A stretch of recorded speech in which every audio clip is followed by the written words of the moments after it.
የተደበቀው ድንቅ የአፄ ናዖድ ግቢ ክፍል 3 የንጉሥ መናገሻ የተረሳ ቅርስና የወደፊቱ ተስፋ። በመጨረሻ ወደ ከፍተኛው የአምባው ጫፍ ሲወጡ የአፄ ናዖድ ቤተ መንግሥት ፍርስራሽ ከነግርማ ሞገሱ በፊቶ ይቆማል። በሰው ቁመት የሚጠጋው የድንጋይ ግድግዳ ግንብ በዛፎችና በእጽዋት ተሸፍኖ ቢታይም ከ500 ዓመታት በኋላም ጽናቱን ጠብቆ መቆሙ የጥንታዊ ግንባታ ብን ያሳያል።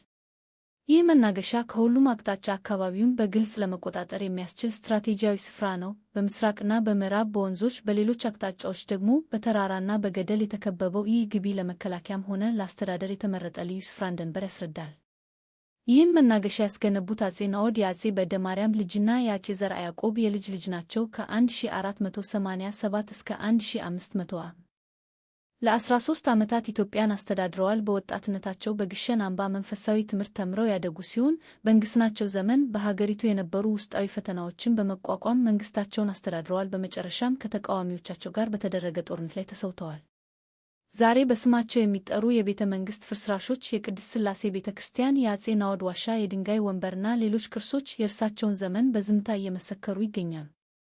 በጉብኝቱ ወቅት ከአካባቢው የታሪክ አዋቂዎች፣ ከሽማግሌዎችና አስጎብኚዎች የተሰበሰቡ መረጃዎች ይህ ቦታ ገና ብዙ ያልተጠኑ የታሪክ ምስጢሮችን እንደያዘ ያመለክታሉ። የፋላ አካባቢ ነዋሪዎችም ከእኛ የንጉሥ ልጆች ነንኪ በማለት ይህ ታሪካዊ ስፍራ ተጠብቆ የቱሪዝም መዳረሻ እንዲሆን ያላቸው ፍላጎት ገልጸዋል። የመናገሻው ዙሪያ የሚገኘው አሞር ገደልም በተፈጥሮ ውበቱ፣ በብዝሃ ሕይወቱና በታሪካዊ እሴቱ ምክንያት በተገቢው መልኩ ሊጠናና ሊጠበቅ የሚገባ የተፈጥሮ ሀብት ነው። የአፄ ናዖድ መናገሻ ግቢ ዛሬ የተረሳ የታሪክ አሻራ ቢሆንም በተገቢ ጥናት፣ ጥገናና ጥበቃ ከተደረገለት በኢትዮጵያ ከሚጎበኙ ታላላቅ የታሪክና የቱሪዝም መዳረሻዎች አንዱ ሊሆን ይችላል። በግንቦቹ ላይ የበቀሉ እጽዋትን በማጽዳት ቅርሶቹን በመጠበቅና ለሳይንሳዊ ጥናት ትኩረት በመስጠት ይህን ውድ የሀገር ቅርስ ለቀጣይ ትውልድ መዋል ይቻላል። ታሪክ የትናንት ትውስታ ብቻ አይደለም፣ የዛሬ ማንነታችንና የነገ መሠረታችን ነው። የቅርስ ጥበቃ ደግሞ የሁላችንም ኃላፊነት ነው። የመረጃ ምንጭ የደቡብ ወሎ ዞን ባህል ቱሪዝምና ስፖርት መምሪያ። የአካባቢው የታሪክ አዋቂዎችና ሽማግሌዎች የ2015 ዓ.ም የመስክ መረጃ፣ የጉብኝት መረጃና የአካባቢው የቃል ታሪክ።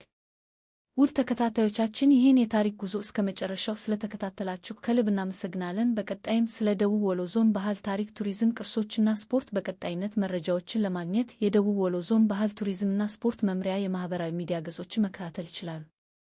ፌስቡክ ደቡብ ወሎን ይጎብኙ፣ ዌብሳይት ሰዋች ዋዋ እና ደቡብ ወሎ ባቱናስ፣ ቴሌግራም ሰዋች ዋዋ ታውሬስማ ፌስ፣ ኢንስታግራም ሰዋች ዋዋ ክድስ፣ ቲክቶክ ዲስካቨር ሰዋች ዋዋ፣ ዩቲዩብ ዲስካቨር ሰዋች ዋዋ ደቡብ ወሎ ይወቁ፣ ዋትስአፕ ዲስካቨር ሰዋች ዋዋ፣ ኤክስ ትዊተር ዲስካቨር ሰዋች ዋዋ።